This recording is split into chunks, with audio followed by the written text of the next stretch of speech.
Doctor Who Season 1 continues this weekend with Boom, which promises to be an explosive third instalment. Caught in the middle of a devastating war on Castarian 3, the Doctor is trapped when he steps on a landmine.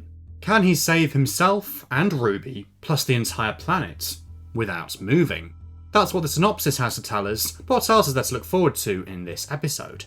I think number one this week has to be the return of Steven Moffat, obviously the former showrunner of Doctor Who, who was at the helm from 2010 to 2017, obviously during that time, but before it as well, in the first RTD era, he wrote a number of acclaimed episodes. He's a very sort of popular writer, obviously somewhat controversial as well, like anybody that's written a lot of Doctor Who, but yes, overall he's written episodes like Blink, like Heaven Sent, like Listen, like The Day of the Doctor, episodes that repeatedly, come to the top of various polls, Doctor Who magazine polls. In the one last year for the 6th anniversary in Doctor Who magazine, I think like half of the top 10 were written by him. Now, Moffat's return had been rumoured for a while, like over a year, I think. The rumours were starting up around this time last year. Obviously, he denied it at the time. Obviously, now it's been confirmed that he has written this episode, plus this year's Christmas special as well, Joy to the World. And I think when the rumours started up, there was definitely some resistance to the idea, because he only left the show, relatively recently. I mean, yes, it's 7 years ago now, but still,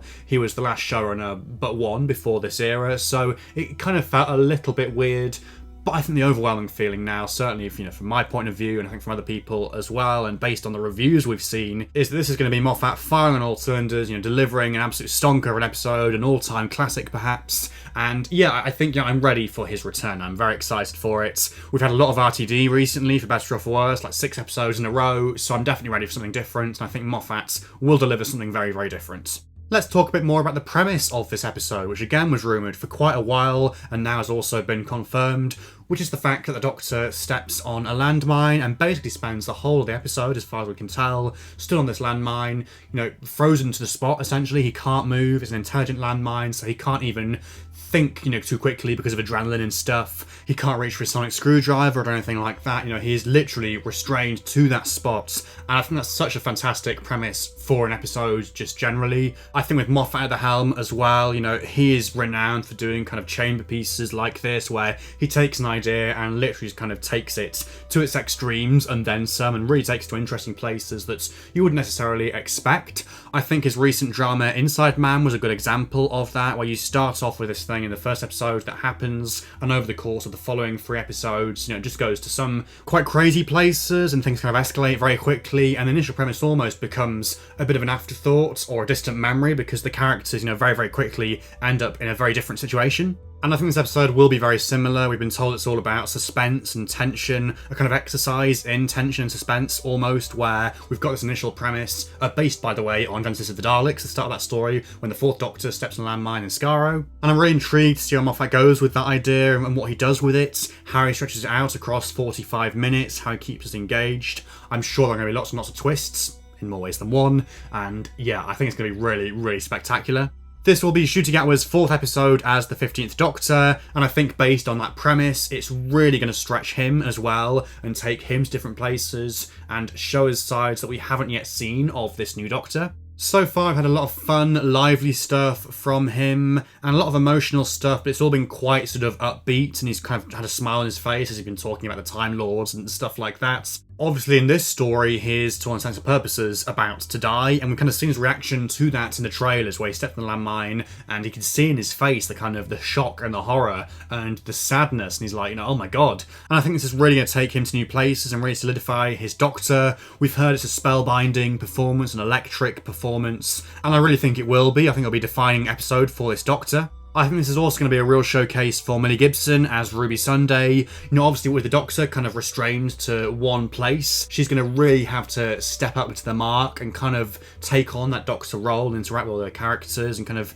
be his mouthpiece and kind of get involved in the action in a way that she hasn't really had to before. She's not had a lot of kind of things to do in the first couple of stories. She's not been very crucial to the plot resolution, for instance, or anything like that. We've seen her in the trailers holding a gun and looking quite worried, and obviously being there on this battlefield, you know, very far from home in a very different type of environment. Again, after the fun and games of the first couple of stories, I think this is really going to give Ruby a taste of a different side of adventures and life with the Doctor, and maybe there's going to be some drama there between them as well, which is going to be really interesting to see. In terms of our other cast, we don't have any particular sort of names this week as far as I can see. There are a few actors listed there as different characters, presumably on this battlefield, you know, soldiers and people living on this world, but no one in particular that I recognise apart from, well, obviously a certain name there who we'll get onto later on. But yes, lots of new actors here that I've not seen before, that I'm not familiar with. We've got Joe Anderson as John Francis Vater. We've got a bloke called Majid playing Carson. We've got Kaelin Springall playing Splice Alison Vater. And Bav Jossi playing Canterbury James Oliphant, I think that is. I do remember seeing his name before written down, I think in a Doctor Who magazine article or one of Russell's columns or something. I think he's one of the guest stars that was kind of confirmed fairly early on, so it's great to see that reach fruition, I guess. Lots of intriguing new characters who all seem to have kind of slightly religious sounding names, which we'll get onto. But yes, lots of new actors as well, or new actors to me at least, so it'll be very interesting to see, you know, what they're like. So like I just said, a lot of the characters in this story appear to have very religious sounding names, with like John and Francis and Canterbury and James, you know, people like from the Bible, for instance. And there has been speculation that this story is going to feature the return of the clerics from series 5 and 6, the kind of religious army, the kind of the church, so to speak, from like Time of Angels, The Good Man Goes to War, stories like that. And based on some promo pictures that have been released, there does seem to be some truth to these rumours, because we can see in those pictures some soldiers there with, like, I think blindfolds rather strangely, but also, you know, standard soldier fare, like, you know, your helmet and your army kind of uniform and stuff, and with their guns, but also with dog collars round their necks, like members of the clergy. Now, Inside Man, the recent drama from Moffat that I mentioned, also revolved around a member of the clergy, namely a vicar played by none other than David Tennant, a name that might be familiar to Doctor Who fans. So it'll be interesting to see whether there's a kind of thematic through line there. Now, something else which I haven't seen a lot of people point out is that the guns I just mentioned, if you zoom in very, very close to those, they have little kind of labels on them that say Villengard. First mentioned in Moffat's first story for the show, The Empty Child / The Doctor's Dancers. It's where Captain Jack's Sonic Blaster comes from. It's also where the Ninth Doctor's banana came from. It's a planet renowned for its weapons and its weapon factories. Of course, we actually visited it in Twice Upon a Time. It's where Rusty was hiding out. And now it's been referenced again in Moffat's next story for the show. So we have this, we have the clerics. Are there going to be other callbacks as well? Who knows? Now, something rather exciting about this episode that's kind of been part of the promotion and mentioned in interviews is the fact that it's the first Doctor episode to utilise a particular piece of technology. I believe it's called the volume or the volume screen, the same kind of thing that's been used in other Star Wars shows and Disney shows like The Mandalorian, where basically rather than using green screen to create an environment in post-production, they actually do the whole effect in camera. They have these massive sort of screens which stuff is projected onto, which actually kind of tracks with the movements of the camera. And so it eliminates that whole stage of green screen. It means it can all be done there, you know, on the day in the studio. So yeah, very, very exciting stuff. You know, it's meant to be quite an expensive process, this, I think, based on the other shows it's been used in so far. You know, Doctor Who is only just getting around to using it. I suppose it's been made possible by this influx of money from Disney. So I'm very intrigued to see how this ends up looking on screen. I suppose it must be a good effect because they chose to do this rather than shooting on location in like a quarry or something. So yeah, I'm kind of cautiously optimistic here. I guess we'll see how it ends up. So aside from this landmine, which is obviously a big threat and probably the biggest threat in the episode, we know nothing about the antagonists in this story, whether they're kind of conventional, you know, monsters, aliens, creatures, whatever. There's been mention of something lurking in the fog, or possibly the inhabitants of this planet actually being the fog, which would be a very kind of Moffat twist, do something very kind of quirky like that. But that's something else I'm very intrigued by, to see whether there is something they're holding back there in terms of like an alien design or something, or an antagonist, whether these kind of two opposing factions who are at war are part of that as well, and how that ends up being treated, whether it's kind of an evil side and a good side, or whether they're both sort of part of the problem, so to speak. Someone who could be part of the threat for this episode is Susan Twist, making another appearance in the show, this time as a character called Ambulance. And for the first time ever, we have actually seen a clip of her in action in this episode prior to broadcast. In the clip released in Doctor Who Unleashed, the behind the scenes show,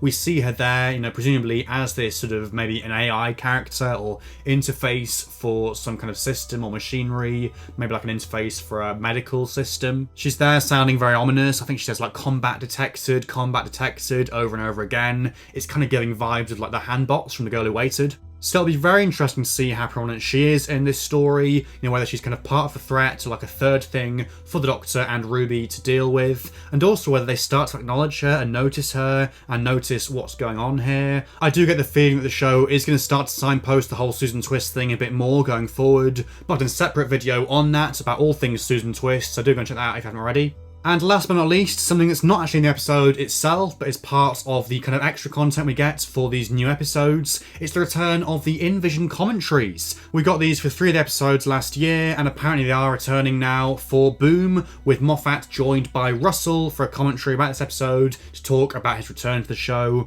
obviously to talk about the story as well, and to look forward to Joy to the World. This Christmas special is written for this year, and maybe drop a few hints about it. So I'm very excited to kind of hop over to iPlayer and watch that as soon as I've seen this episode. What are you looking forward to in Boom? Be sure to let me know down in the comments below. If you've enjoyed this video, please do leave a like, and subscribe to the channel if you're new for more Doctor Who Season 1 content over the coming weeks. But otherwise, until the next one, thank you so much for watching, stay away from landmines, and goodbye for now.